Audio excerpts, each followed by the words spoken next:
out there in law school land. This is Jonathan Lipson, and this is The Real Deal on Contracts.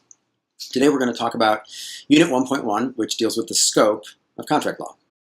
The basic issue here is which law applies to solve which sorts of problems. And really, scope means two different things. First, it refers to the source of law. So for example, here, you're going to be dealing with two sources of law. Common law, which is made by judges, and legislation, in particular the Uniform Commercial Code, which we abbreviate UCC. Second, it refers to boundaries between particular laws. So for example, the distinction between, or the boundary between contract law on the one hand, which we study, and tort law, for example, which you'll study in another class. The general rule about all this stuff is fairly straightforward. The common law, that is the judge-made stuff, governs most of the contracts problems we deal with in this class. However, Article 2 of the Uniform Commercial Code, legislation, is going to govern sales of goods. We know that the UCC governs sales of goods. Well, the UCC tells us that it does. 2102 of the UCC says that unless the context otherwise requires, this article applies to transactions in goods. Fine. So then the question is, well, okay, what are goods and what are transactions? Goods actually are fairly easy to understand. If something is tangible and movable, it's probably goods. The UCC has a definition that you can read for yourselves, 2105. Notice that in the UCC, in 2107 in particular, there's some funky rules about dealing with stuff that might start out as immovable but become movable. For example, minerals that are in the ground, or timber, like trees that are planted, and so on. And the intuition is straightforward. If the seller of that stuff plans to sell it and take it out of the ground and cut it down, then it's probably going to be goods, and therefore governed by Article 2. The UCC doesn't actually define the term transaction. It defines goods, but it doesn't tell us what a transaction is. But it's understood generally to be limited to sales. So you might say, well, okay, what's a sale? 2106 says that a sale is the passing of title from the seller to the buyer for a price. So let's talk about some specific issues. First, what are not goods? What things are excluded from Article 2 of the UCC?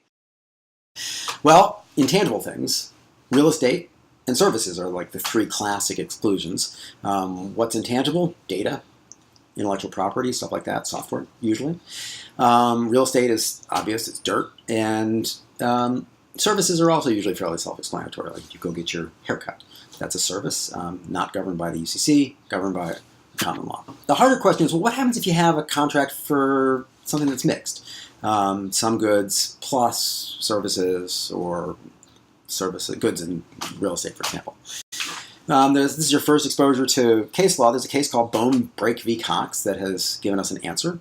It says that the test for inclusion or exclusion in Article 2 is not whether they are mixed, but if you assume that they are mixed, if you know that they're mixed, because that's what the facts tell you, then whether their predominant factor, their thrust, their purpose, reasonably stated, is for the rendering of services with goods that are incidental, or is instead a transaction for a sale of goods with the labor or services or other non-UCC thing being incidental. Fine, so predominant factor. Well, how do we know what that is? How do we figure out what the predominant factor is? Turns out that there are lots of different ways. Judges, lawyers approach the problem differently, and so you just need to sort of know, well, in your jurisdiction, what do judges do about this? Sometimes they look to the subject matter of the contract. They say, well, okay, it's a painting, and paintings really are mostly about, the art, not about the physical stuff, and so art's a service, so we say it's common law. Maybe it's about the nature of the dispute. You say, well, you know what, the thing I bought, it's broken. Article 2 of the UCC has some very specific rules on what are called warranties. You'll learn about those later. So probably most judges would say that if it looks like it's tangible and movable, even if some services were involved, the UCC would govern. Maybe you look to the value of the contract.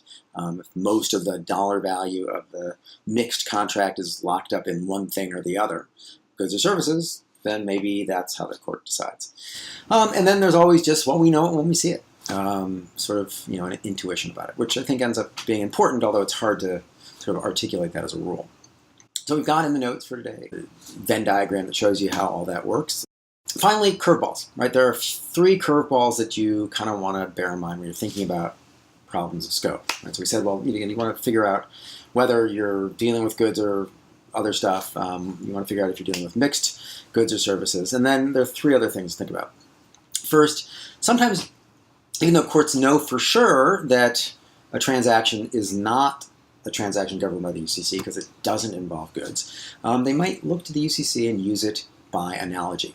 Later in the semester, we'll get to a case called Pro CD, where you see a famous judge named Frank Easterbrook do that. Second, you'll find that sometimes courts might want to use the UCC for certain purposes, but not, or certain aspects of a contract, but not for others. Why might they do this? Well, the answer is because the UCC deals with sales of goods, but it doesn't deal with every issue that might arise in sales of goods.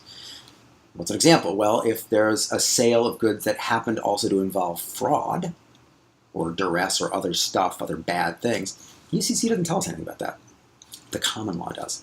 So don't be fooled by the fact that something involves sales of goods and assume that the UCC always applies to every aspect of the contract.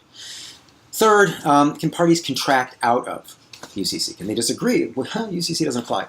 And the answer is, to a certain extent, yes. And so, for example, you'll see in the next few weeks, we deal with remedies, and the UCC, in effect, encourages parties to try to come up with their own rules about how to provide a remedy in the event that there's been a breach of contract.